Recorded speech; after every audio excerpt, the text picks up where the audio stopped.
எந்திரிச்சு மேல தொழுகிறாரு. அவர் உன்னிப்பா ரசூல் ஸல்லல்லாஹு அலைஹி வஸல்லம் பார்த்துக்கிட்டு இருக்காங்க. தொழுது முடிச்சுன்னு அவரை கூப்பிட்டு சுபுஹ அர்பான், என்ன சுபுக்கு போய் 4 ரக்காத் தொழுகிற அப்படின்னு கேட்கறாங்க. சுபுக்கு 2 ரக்காத் தானே, சலாம் கொடுத்து முடிச்சாச்சுல, அப்புறம் நீ இன்னொரு 2 ரக்காத் தொழுகிற அப்படின்னு அவர்கிட்ட கேட்கறாங்க. அவர் சொல்றாரு, நான் வந்தேன் ஜமாத் ஆயிடுச்சு, சுன்னத்து தொழுவல, முன் சுன்னத்து சுபுக்கு முந்தி தொழுகிற 2 ரக்காத் நான் தொழல, அதைத்தான் நான் இப்ப செஞ்சேன் அப்படிங்கிறாரு. அப்ப ரசூல் ஸல்லல்லாஹு அலைஹி வஸல்லம் செஞ்சாங்க, அதை கண்டிக்காம விட்டாங்க. இது அங்கீகாரம். இந்த அங்கீகாரத்தை வச்சு டெய்லி வந்து ஜமாத்துலுக்கு பிறகு 2 ரக்காத் தொழுவலாமா? அது அங்கீகாரம், அனுமதி. ஆனால் எப்ப தொழுவணும்? முன்னாடி தான் தொழுவணும். சில நேரங்களில் அது மாதிரி ஏற்பட்டு விட்டால் அதையும் பயன்படுத்திக் கொள்ளலாம். நம்ம எதை பார்க்கிறோம்னு கேட்டா, எல்லாருமே என்ன செய்யறாங்கன்னு கேட்டா, இந்த அஹ்ல ஹதீஸ் இந்த மாதிரி சில ஜமாத்துகள்ல வந்து இந்த ரப்பனா லக்கல் ஹம்து ஹம்தன் கஸீரன் தய்யிபன் முபாரக்கன் ஃபீஹி மட்டும்தான் சொல்றாங்களே தவிர, ரசூல் ஸல்லல்லாஹு அலைஹி வஸல்லம் ஆர்டர் போட்டாங்களே ரப்பனா லக்கல் ஹம்துன்றது, அது சொல்வது கிடையாது. அல்லாஹும்ம ரப்பனா லக்கல் ஹம்துங்கிறது மட்டும் சொன்னா ஒரு பாவியை போல பார்ப்பாங்க. என்ன அல்லாஹ் என்ன இதெல்லாம் எங்க உலகம் அப்படிங்கிறாங்க. ஒரே ஒரு ஆளுக்கு ஒரே ஒரு தடவை ரசூல் ஸல்லல்லாஹு அலைஹி வஸல்லம் அங்கீகாரம் கொடுத்ததனால் அது தவறு கிடையாது. அது அனைவரும் யூனிஃபார்மாக ஆக்குவது, எல்லாரும் எல்லா நாளிலையும் சொல்வது, அதை மட்டுமே சொல்வது என்கிற நிலை வந்தால் ரசூல் ஸல்லல்லாஹு அலைஹி வஸல்லம் கட்டளையிட்ட பல சுன்னத்துகள் என்னவாயிரும்? புறந்தள்ளப்பட்டு விடும். தள்ளப்பட்டுருச்சு. பல பல பல ஜமாத்துல நினைஞ்சிருச்சது தள்ளப்பட்டுருச்சு. அப்படி படக்கூடாதுக்காக நம்ம என்ன சொல்றோம்னு கேட்டா, இந்த சஹாபி மாதிரி என்னைக்காவது ஒரு ஆள் அப்படி சத்தம் போட்டு சொன்னா அவரை போய் கண்டிக்க முடியாது. ஏன் அப்படி பண்றேன்னு பேசி வச்சுக்கிட்டு எல்லாரும் ரப்பனா லக்கல் ஹம்து ஹம்தன் கஸீரன் தய்யிபன் முபாரக்கன் ஃபீஹின்னா மற்றதெல்லாம் போய் யாருக்கு சொன்னாங்க? ரப்பனா லக்கல் ஹம்துன்னு சொல்லி ஆர்டர் பண்ணாங்களா? இல்ல அதை யாருக்கு அமல்படுத்துறது?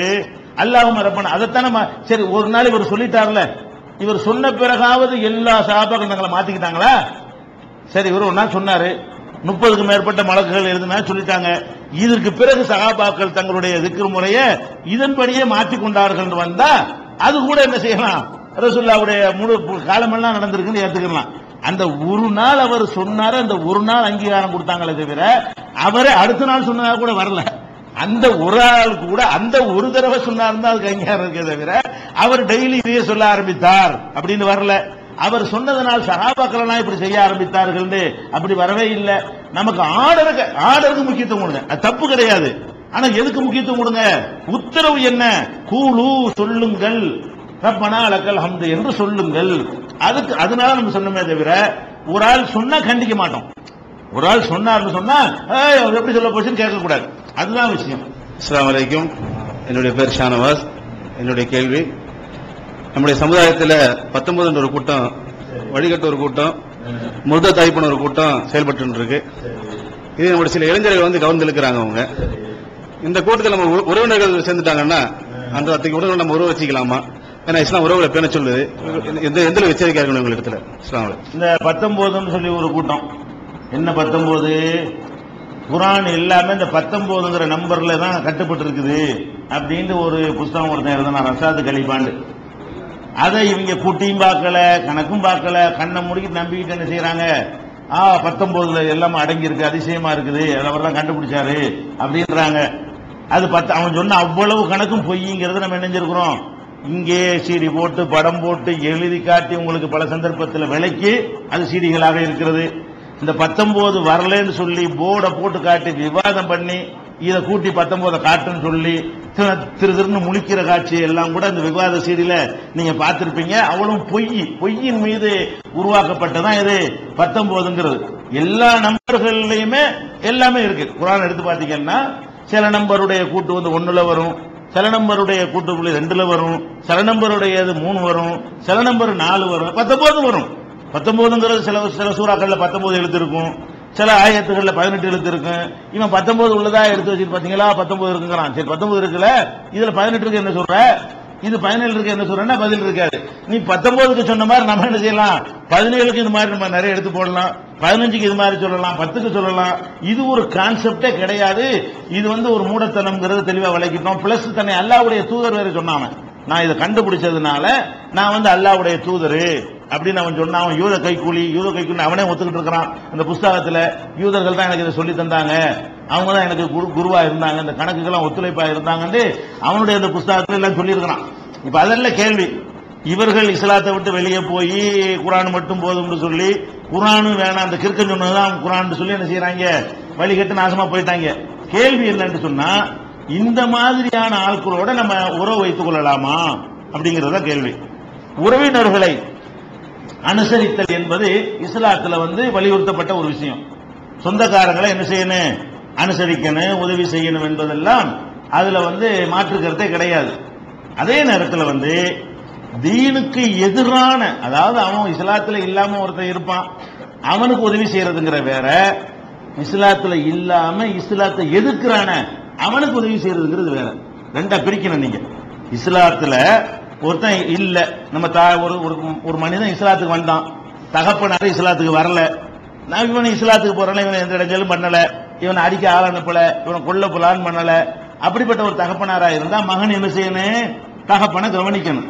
அஸ்மா ரலியல்லாஹு அன்ஹா அவர்கள் ரசூல் ஸல்லல்லாஹு அலைஹி வஸல்லம் அவங்கள்ட்ட கேட்பாங்க, என்னுடைய அம்மா இஸ்லாத்தை ஏத்துக்கறல, அவங்கள நான் அனுசரிச்சு அவங்களுக்கு சோறு போட்டு நான் அவங்களை காப்பாற்றலாமா அப்படின்னு ரசூல் ஸல்லல்லாஹு அலைஹி வஸல்லம் அவங்கள்ட்ட அஸ்மா கேட்பாங்க. அஸ்மான்னா ஆயிஷாவுடைய தங்கச்சி அக்காவோ சகோதரி கேட்பாங்க. அப்ப ரசூல் ஸல்லல்லாஹு அலைஹி செய்வாங்க, சிலி உண்மைக்கு உன்னுடைய தாயாரை அனுசரிச்சு நடந்துக்க அப்படின்னு ரசூலுல்லாஹ் சொல்றாங்க.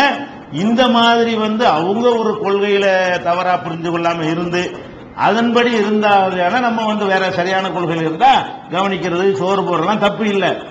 ஆனால் தீன் விஷயத்துல உங்களுக்கு எதிராக செயல்படுவார்களே ஆனால் அவங்களுக்கு நீங்க உதவி செய்யக்கூடாது. இன்னமா யன்ஹாகுமுல்லாஹு அனில்லதீன காத்தலுக்கும் ஃபித்தீன், தீன் விஷயத்தில் உங்களோடு மோதுகிறவர்களுக்கு உதவி செய்வதை அல்லாஹ் தடுக்கிறான். குர்ஆன்ல அல்லாஹ் சொல்லி காட்டுறான். தீனுல மார்க்கத்துல மோதி தவறான கொள்கைக்கு மக்களை வழிகெடுத்து அதை கொள்கை தலைமை தாங்கி நடத்தி கொண்டிருப்பார்களே ஆனால் அவங்க தப்பான கொள்கையில் இருக்கிறாங்கன்னு மட்டும் பார்க்க கூடாது, வழி கெடுத்துக்கிட்டு இருக்காங்கன்னு பார்க்கணும். அதாவது இப்ப புரிந்து கொள்வதாக இருந்தால், நமக்குள்ள புரிந்து கொள்வதாக இருந்தால், இப்ப நம்ம நாட்டுல இப்ப ராமகோபாலன் இருக்காரு, வீரமணி இருக்காரு, ரெண்டு பேரும் ஒன்னா. வீரமணி இஸ்லாத்துல இல்ல, ராமகோபாலன் இஸ்லாத்துல இல்ல, ரெண்டு பேரும் ஒன்னா. ஒரு ஆள் இஸ்லாத்துல இல்ல, அவ்வளவுதான். ஒரு ஆள் இஸ்லாத்தை எதுக்கிறார், இல்ல பிளஸ் எதுக்கிறார், ரெண்டு வித்தியாசம் வழங்குதா?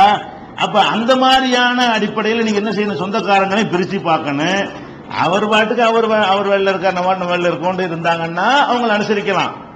நம்மளையும் கெடுத்து, நம்மளோட நம்ம பிள்ளையும் கெடுத்து, நம்ம சொந்தக்காரங்களையும் தப்பான வழிக்கு இழுத்து அதன்படி நம்மளையும் சேர்ந்து வழிகெடுத்துட்டு போயிருவாங்க என்கிற அளவுல இருப்பார்களே ஆனால் அப்ப அவர்களோடு உள்ள எல்லா விதமான உறவுகளையும் தீனுக்காக என்ன செய்யணும், பகைத்துக் கொள்ளணும். அதான் ரசூல் ஸல்லல்லாஹு அலைஹி வஸல்லம் அல்லாஹ்வுக்காக பகைத்து அல்லாஹ்வுக்காக நேசிச்சவர்களுக்கு அரிசிக்கு கீழே நிழல் கிடைக்கும்னு சொல்றாங்க இல்லையா? அது சொந்தக்காரங்களை பகைச்சாங்கன்னு வராது. இதை வித்தியாசப்படுத்தி புரிஞ்சுக்கணும். அஸ்ஸலாமு அலைக்கும். என் பேர் அப்துல் ரஹ்மான். இந்த ஆமீன் சொல்றதுல ஒரு பிரிவினர் அமைதியா சொல்லணும்னு சொல்றாங்க, நம்ம கொஞ்சம் சவுண்டா சொல்லணும்னு சொல்றாங்க. இதுல எது சரின்னு?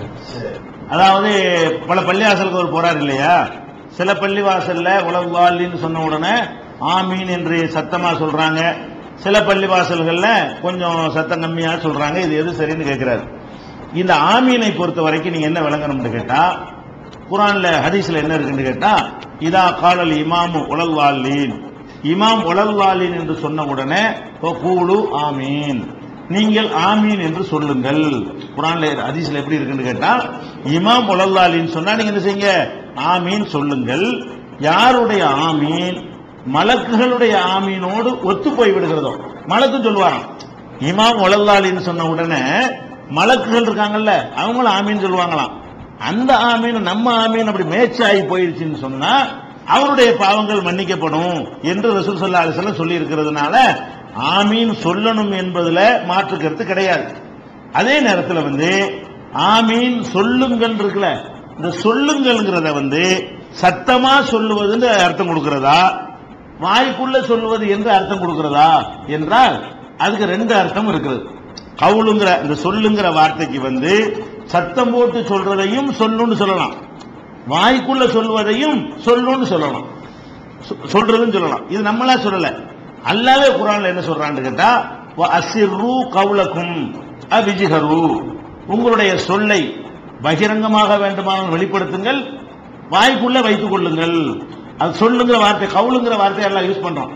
அப்ப நம்ம உதாரணமா சுப்ஹானல்லாஹ்னு நான் சொல்றேன், இதுவும் சொல்றதுதான், இதுவும் சொல்றது, சொல்லணும்னு தான் அங்க வருது. சொல்லதுக்கு அர்த்தம் என்ன, சத்தமா சொன்னாலும் சொல்வதுதான், சத்தம் இல்லாமல் சொல்லிவிட்டாலும் அது சொல்வதுதான். அப்ப ரெண்டுக்கும் பொருந்தக்கூடிய ஒரு வார்த்தையை தான் ரசூல் ஸல்லல்லாஹு அலைஹி வஸல்லம் போட்டிருக்கிறாங்க அந்த ஆமீன் விஷயத்துல.